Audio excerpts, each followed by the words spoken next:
Essas informações trazidas na coletiva da oposição e a prisão domiciliar do ex-presidente Jair Bolsonaro com uma figura central na oposição. A gente recebe agora o deputado federal do PL, Nicolas Ferreira. Tudo bem, deputado? Obrigada pela disposição aqui para essa conversa. Eu digo até que o senhor é personagem central dessa decisão. O senhor é mencionado pela ligação de vídeo que fez na manifestação de domingo ao ex-presidente Jair Bolsonaro. Ele não falou nada, mas Alexandre de Moraes entendeu que essa ligação, assim como a publicação do senador Flávio Bolsonaro, serviram para impulsionar mensagens proferidas na tentativa de coagir o Supremo Tribunal Federal e, consequentemente, obstruir a justiça e com amplo conhecimento das medidas cautelares impostas. Diante dessa afirmação de Moraes e do que aconteceu posteriormente à decisão de uma prisão domiciliar, eu te pergunto se o senhor se sente responsável pelo que aconteceu. Boa tarde, Tainá. Boa tarde, Uribe. Boa tarde a quem está nos assistindo. A peça central da prisão do Jair Bolsonaro é Alexandre de Moraes. Não pode ser eu. Obviamente, uma decisão sem pé e sem cabeça, uma decisão onde abre brechas para se cometer uma falta e depois ser punido por algo que não faz nenhum sentido. Basicamente, ele viu as pessoas na manifestação, nem mesmo se comunicou, como não foi no caso do Rio de Janeiro, tanto em Belo Horizonte quanto em São Paulo, ele literalmente viu as pessoas. Então, essa citação aí, acredito que Alexandre de Moraes coloque o meu nome para poder dar relevância em uma decisão irrelevante que ele deu. Ou seja, a peça central, de fato, disso tudo é Alexandre de Moraes. E é interessante como as coisas mudam de foco, né? No mesmo dia que se deu aí grande repercussão a respeito da vaza-toga, de mensagens que foram vazadas pelo ex-assessor de ministro Alexandre de Moraes. Ou seja, uma baita de uma coincidência. Então, não, jamais seria responsável por uma pessoa ser presa por não ter dito nada. E se estão confessando de que ele foi preso somente por poder olhar as pessoas na manifestação, meus parabéns, vocês estão confessando que nós já não estamos em uma democracia. Apesar do senhor apontar que Alexandre de Moraes é o responsável, o senhor se arrepende de ter feito essa ligação para Jair Bolsonaro? Claro que não. Eu vou me arrepender de fazer algo correto, algo que não tem nenhum tipo de problema. E não tem essa de apesar, Uribe. Apesar da pessoa ter matado, você foi lá e, sei lá, passou perto dela. O foco, literalmente, é o primeiro. É quem, de fato, o colocou na prisão, que é o Alexandre de Moraes. A gente não vai discutir aqui a respeito das ilegalidades que ele cometeu, por exemplo, as imagens, as mensagens vazadas, onde mostra que ele, enfim, praticamente sua equipe mandava prender pessoas por postagens de 2018. Ninguém vai comentar a respeito disso. Realmente o foco é, você se sente arrependido? Sinceramente, eu acredito que nós temos coisas muito mais sérias a se tratar. Você tem pessoas hoje presas de forma desproporcional, injustamente, tomando penas que nenhum criminoso de alta patente aqui no nosso país toma. Inclusive, saiu aí na notícias, né, de que Moraes diz que a justiça é igual para todos. Mentira. Sérgio Cabral agora com certeza deve estar rindo com uma condenação de 400 anos por corrupção na sua sacada ali do seu apartamento em Leblon. Então não, a justiça não é literalmente igual para todos. Agora, Jair Bolsonaro está aí no mesmo patamar de que líderes de facção criminosa. Na verdade, um nível até mesmo abaixo, né? Porque até mesmo uma pessoa que é líder de facção criminosa pode dar entrevistas, né? E eu me pergunto, para poder finalizar e passar a palavra para vocês, e quem divulgou as imagens do Jair Bolsonaro falando com as pessoas na manifestação nas redes sociais, também vão ser indenizadas? Ou seja, não faz sentido nenhum, é uma ditadura extremamente confusa. E dizer de que ele quebrou a medida cautelar realmente é ignorar a sanha ativista de um juiz que, de fato, parece um político com uma toga. Deputado, eu queria saber como é que a política pensa essa estratégia jurídica ainda, a insistência que virá por parte dos advogados. Eles estão elaborando um recurso, basicamente para afirmar que Bolsonaro não descumpriu a medida cautelar imposta pelo ministro Alexandre de Moraes. Conversando mais cedo com aliados do ex-presidente, pessoas próximas também ao senhor, eles entendem que não há mais caminho jurídico para reverter essa decisão. O senhor concorda concorda e a estratégia política que está em curso, que é de muita pressão sobre a Câmara Federal? Falo da Câmara porque o senhor é deputado. Tende a dar algum resultado? Rui Barbosa pode ressuscitar que não ia adiantar de nada. Não existe um caminho jurídico para quando só uma pessoa decide a respeito de tudo. Eles irão recorrer a quem? Fazer o embargo de declaração para poder cair no próprio ministro Alexandre de Moraes? Mais uma vez, o ministro Alexandre de Moraes, ele acumula funções. Ele é o delegado, ele é o investigador, ele é o promotor, ele é a vítima, ele é o delegado, tudo ao mesmo tempo. Até mesmo o próprio Flávio Dino, por exemplo, que tem uma ação contra o presidente Bolsonaro, não se coloca impedido nessas ações. Ou seja, a gente, de fato, precisa colocar os pingos nos is e mostrar que não, nós não estamos em uma democracia que eu, como deputado, apresento uma PEC e isso vai ser aqui tratado de uma forma legislativa e da forma como deveria traçar o curso natural. Não, eu quero dar o exemplo aqui mais recente, e nem é sobre, digamos assim, uma pauta, digamos, moral, por mais que isso atue na vida das pessoas, mas é uma pauta econômica. A derrubada do aumento de IOF foi feito pelos deputados, foi feito por essa casa, foi feita pelo Senado, e o que aconteceu? O PT recorre até o STF e é sorteado, o homem sortudo, cai na mão do Alexandre de Moraes para poder decidir, então, o aumento do IOF. E o que ele faz? Ele mantém o aumento do IOF. Ou seja, isso não é violar as barreiras e os limites dos poderes que nós temos? Ou seja, já não há mais poder executivo, legislativo e judiciário. Há somente um poder chamado Alexandria. De fato, é somente o ministro Alexandre de Moraes que decide a respeito de tudo. E quero deixar aqui algo bem claro. Não tem uma oposição ao ministro Alexandre de Moraes por picuinha, por bia. Isso aqui diz respeito a questões muito sérias, como eu disse. O ministro Alexandre de Moraes está em uma lista, não uma lista de chamada de uma escola, ele está em uma lista onde existem pessoas que são violadores de direitos humanos, criminosos de alta patente. E isso precisa ser dito de forma clara. As sanções que ocorrem com ele está querendo levar todas as outras demais autoridades para o mesmo buraco que ele está se colocando. Por isso, nós como deputados e também senadores, anunciamos hoje que sim, nós iremos parar as sessões até que haja um diálogo para pautar, em primeiro lugar, a anistia ampla, geral e restrita, até mesmo porque a esquerda foi concedida com este benefício anteriormente e não por conta de vidros quebrados, mas por saquear bancos, por crimes de terrorismo e crimes de morte. O segundo ponto é impeachment do ministro Alexandre de Moraes e, consequentemente, a nulidade de todos os seus atos. Afinal de contas, você tem uma pessoa que já, de diversas formas, deixou bem claro que extrapolou os seus poderes, tem feito vingança processual e tem colocado pessoas na cadeira meramente porque estavam de verde e amarelo. Não vi ninguém de vermelho que cometeu os mesmos crimes aqui ser preso nenhuma vez aqui no nosso país, porque já teve momentos onde a esquerda já invadiu também aqui esses locais e nada aconteceu. E, por fim, o fim do foro privilegiado, que não tem nada de privilegiado, né? Não, como deputado, o foro privilegiado, olha só, deveria ser para poder proteger os deputados, o seu artigo 53, a inviolabilidade do mandato, mas hoje o maior ataque que há à nossa prerrogativa de deputado e senador é vinda do Supremo Tribunal Federal. Então, não há privilégio nenhum. E, por fim, eu deixo aqui minha pergunta.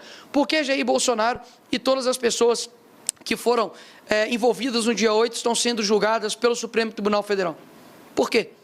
Me fala um aí que foi colocado anteriormente. Ou seja, ministro Lula foi colocado, na verdade, estava numa primeira instância, foi feita uma manobra para poder jogar, enfim, para o STF e assim ser solto. Agora é o contrário. Tira-se da primeira instância para poder ter um julgamento, para poder jogar para o STF, para literalmente fazer um jogo de cartas marcadas. Esse é o cenário atual do nosso país. E há quem diga que nós estamos em uma democracia. Só alguns apontamentos. O senhor falou da anistia geral e restrita, os torturadores da ditadura também foram beneficiados além da esquerda. Segundo ponto, a decisão do ministro Alexandre de Moraes foi referendada pela primeira turma, então não foi apenas ele que tomou a decisão. Ou seja, você concorda comigo, então, Uribe, que... Eu não concordo, eu sou jornalista, estou fazendo uma pergunta. Apenas uma questão, deputado. Não, doutor Uribe, mas... O protesto de vocês foi extremamente maior do que se esperava. O protesto dos senhores foi maior do que se esperava, realmente. Se viu que há uma mobilização popular principalmente em defesa de Jair Bolsonaro e contra o presidente Lula. Isso é inegável. Teve o triplo da última manifestação da anistia. Só que a gente vê a direita só defendendo a anistia. Agora a direita ameaça, por exemplo, obstruir as sessões do Congresso Nacional. Não é um tema muito focado nos parlamentares, que não interessa a boa parte da população que passa fome, que tem outros problemas e quer ver projetos sendo aprovados? O IOF é um exemplo. O trabalho de vocês fez com que a maior parte da população que era contra o IOF ficasse feliz com a mobilização que vocês fizeram. Não é falar para a parede, falar sozinho, ficar só no tema da anistia e não propor uma pauta ampla que interesse o país, seja a população de direita ou a população de esquerda? Primeiro você diz que é jornalista e fala que não acha nada e faz uma pergunta sobre seus achismos. É estranho. Mas respondendo então a sua pergunta, eu estou entrevistando. A grande questão, então deixa eu responder, com base na sua pergunta feita de achismos, né? O que eu estou querendo dizer, Uribe, é o seguinte: primeiro, a respeito sobre a anistia, é o que exatamente estou querendo dizer. Houve uma anistia ampla, geral e restrita, eu não disse somente para a esquerda, houve uma anistia ampla, geral e restrita, e é isso exatamente que eu estou pedindo para todos. E neste caso, agora em específico, foi para as pessoas, obviamente, que cometeram aqui alguns crimes e delitos, mas não de proporção de 17 anos. Agora, quem não está preocupado com o foco dos grandes problemas reais do país é o ministro Alexandre de Moraes.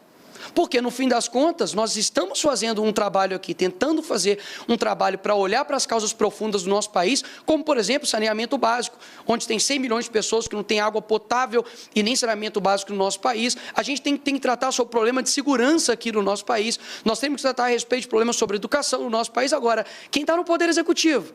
Quem que está no Poder Judiciário somente gastando o seu tempo em perseguir opositores? Qual é a medida que o nosso Judiciário tem tomado contra o crime organizado? Qual que é a medida que o nosso Judiciário tem tomado contra tudo aquilo que você me perguntou e está dizendo sobre as causas profundas do nosso país? Agora, o que exatamente nós estamos querendo dizer é isso.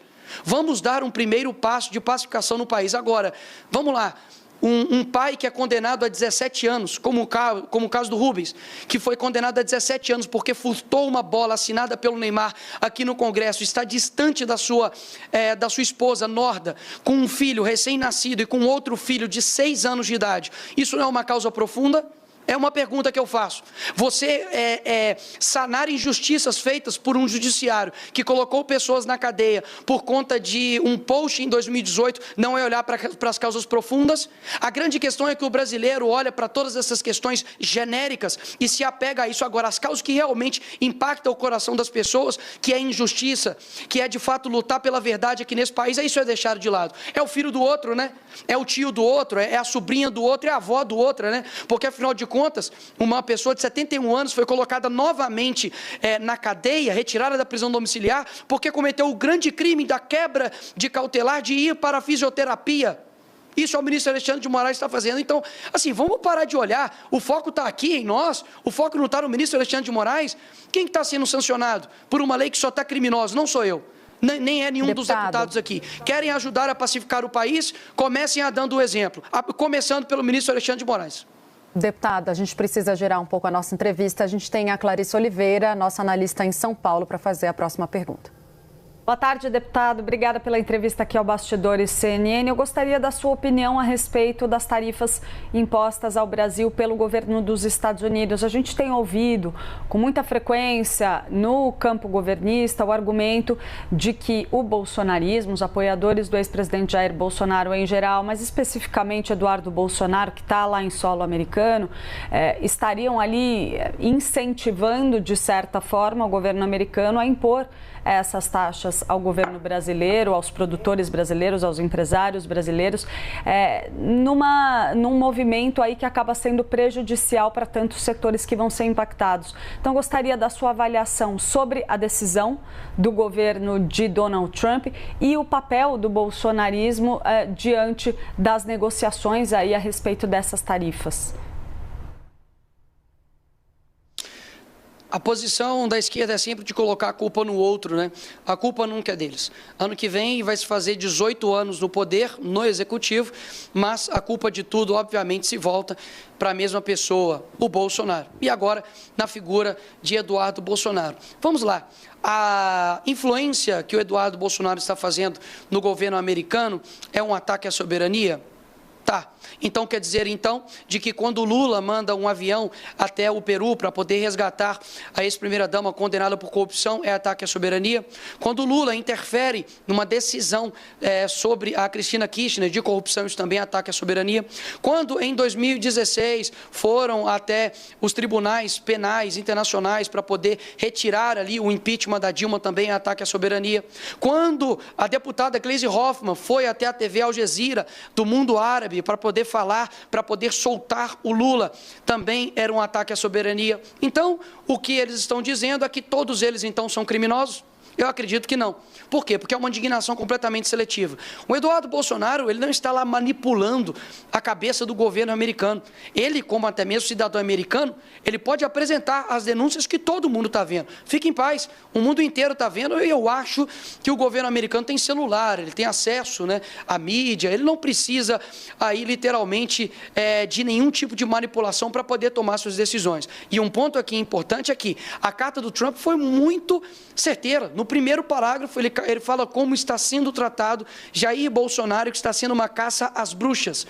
No segundo parágrafo, ele fala a respeito das eleições livres e da falta de liberdade de expressão que está sendo guiada pelo Supremo Tribunal Federal. Ou seja, o nosso presidente, que agora está no poder, basta, de fato, ele atentar para o que foi colocado na carta pelo Trump, não por mim, não pelo Bolsonaro, não escrita pelo Eduardo Bolsonaro, mas pelo Trump, para poder tomar as decisões corretas. Agora, não vai ser com provocações do Lula aos Estados Unidos, ou falta de diálogo, falta de diplomacia, dizendo, por exemplo, antes das eleições, que o Trump era um nazista de moeda trocada, que nós vamos resolver este problema. Então, mais uma vez, a população está vendo que agora, literalmente, Jair Bolsonaro está preso dentro de casa, Eduardo Bolsonaro está em outro país, e a culpa é deles agora? Assim, é uma falta realmente de capacidade de assumir tanto as suas ações quanto as suas omissões. Quer resolver o problema? Faça as duas coisas aqui no Brasil. Trate Jair Bolsonaro da maneira como deveria tratar, tendo eleições limpas e sem querer ganhar no tapetão, e também, obviamente, parando com essa sana persecutória através do ministro Alexandre de Moraes contra toda a direita. Deputado, a gente tem visto que essa pressão sobre o Congresso Nacional não funcionou no início da legislatura, foi feito um movimento semelhante, depois os dois presidentes abriram para um diálogo. O fato é que essas propostas que vocês citaram hoje como principais, sem falar do pacote antissupremo, mas para a Câmara é anistia, para o Senado é o impeachment do ministro Alexandre de Moraes, não andaram, não avançaram, e quando a gente fala com a cúpula dos dois lados ali, há uma chance zero de que essas propostas, nessas condições, no calor das emoções, vão ganhar tração nas duas casas.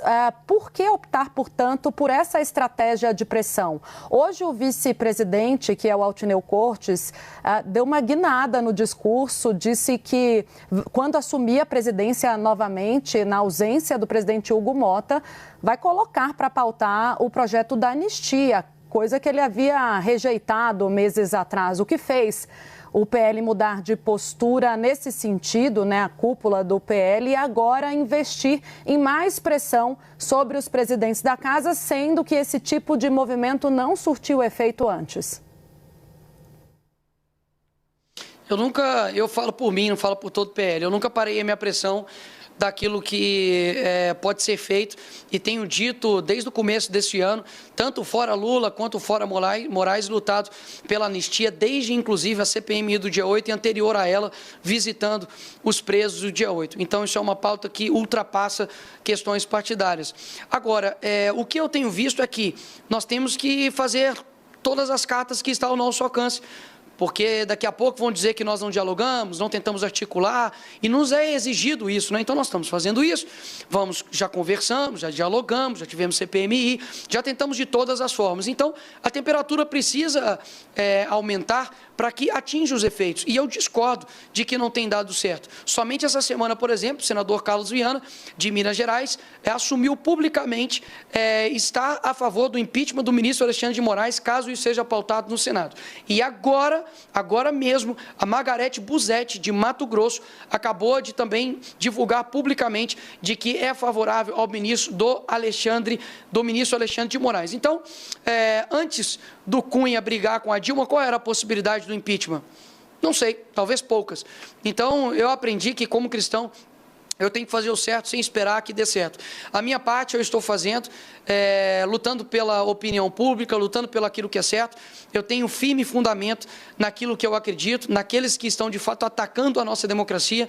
Podem me atacar do que for, podem criar a narrativa que for, mas nunca vão me achar numa lista de corrupção, nunca vou ser responsável por, inclusive, é uma pauta importante, né, do nosso Brasil, que é investigar, né, quem são os culpados e responsáveis por roubar as pessoas no INSS, mas isso eu acredito que nem o ministro Alexandre de Moraes, nem o Lula estão preocupados, e nós protocolamos, né, aqui uma CPI. Dá uma olhada lá se o PT assinou. Então fica bem claro aí quem realmente está querendo colocar o Brasil para frente. E se todos os indicativos aqui do nosso Brasil, tanto de IDH, quanto de educação, quanto de segurança, não estão ao nível que o Brasil deveria estar, a gente precisa fazer algo diferente. O Brasil tem tudo para poder dar certo, nós temos excelentes pessoas aqui, o Brasil é maravilhoso, unidos nós somos maiores, mas existe uma trava chamada PT, a esquerda e principalmente a figura do Alexandre de Moraes, que tem travado o nosso país. Eu quero muito conversar sobre os grandes problemas também do nosso país, mas, infelizmente, por conta de um ativismo judicial, a gente precisa libertar pessoas inocentes e muitas delas com penas desproporcionais. Deputado, amanhã acaba o prazo do Donald Trump para o tarifaço, que deve ser imposto principalmente contra o café e a carne brasileira. O governo federal deve enviar um pacote para o Congresso Nacional. O senhor defende que o PL paralise essa obstrução, pelo menos para votar essas propostas? E o senhor é favorável a medidas que ajudem os setores econômicos afetados pelo tarifaço? Eu não sei quais são o pacote vindo do PT, principalmente eu não posso falar. Eu preciso analisar primeiro qual que é o pacote. Dificilmente o PT manda... Dificilmente o PT manda algo bom para cá, mas obviamente eu preciso analisar. Eu não li, não tem como emitir opinião a respeito disso agora, nesse momento. Posteriormente, Uribe, sem problemas, eu passo minha opinião para vocês. E com relação ao setor produtivo, só deem uma olhada, de fato, em quem defende aqui o agro.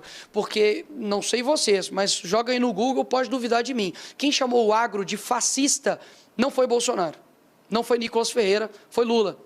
Então, é só ver como que é o tratamento que estão dando, por exemplo, para o agro do Rio Grande do Sul, depois de uma catástrofe, basicamente deixados ao pó, o povo que realmente sustenta aqui esse país. E, mais uma vez, quem tem gerado a crise diplomática com os Estados Unidos, inclusive através da sua primeira-dama, xingando o homem mais poderoso do mundo, que até então fazia parte do governo americano, tem nome que é Janja, quem tem feito diversos ataques à democracia americana e dito, inclusive, sobre desdolarização, tem reforçado ali o BRICS, é o presidente Lula. Então, se ele quer ajudar o agro, leia mais uma vez a carta do Trump. Se ele não conseguir ler, pede um assistente, pede um assessor para poder ler para ele entender o que o Trump está querendo dizer, e a solução está nas mãos deles. Não tem como colocar que a solução agora está na nossa mão. A solução está na mão deles. Basta, mais uma vez, ter essa sana persecutória findada contra Jair Bolsonaro e outras pessoas também de direita, anistia ampla e geral, que para mim é um preço muito, muito baixo para poder pacificar o país, vocês não acham? Anistia ampla e geral para pessoas que quebraram aqui vidros, etc. e tal, estava querendo dar um golpe impossível, um crime impossível, eu querer, Tainá, querer te envenenar com um copo de água potável, é um crime impossível. Tinha aqui pessoas aqui extremamente idosas, não tinha uma arma de fogo. Que golpe é esse? Ou seja, o presidente, de fato, está preso, é o primeiro que está preso não por corrupção. E pelo que eu vi aqui na história do nosso país, se ser preso te faz ser presidente, então Jair Bolsonaro tem grande chance, mais uma vez, de se tornar presidente do nosso país. Obrigada, deputado Nicolas Ferreira, pela conversa aqui, pelos esclarecimentos. Um bom trabalho, até uma próxima. Agradeço também a nossa Gabi Veras, que ajudou a viabilizar essa entrevista ao vivo em loco. Espaço sempre aberto, deputado. Aqui a gente tem pluralidade, a gente ouve todos os lados. Obrigado pelo tempo de falar conosco aqui ao vivo.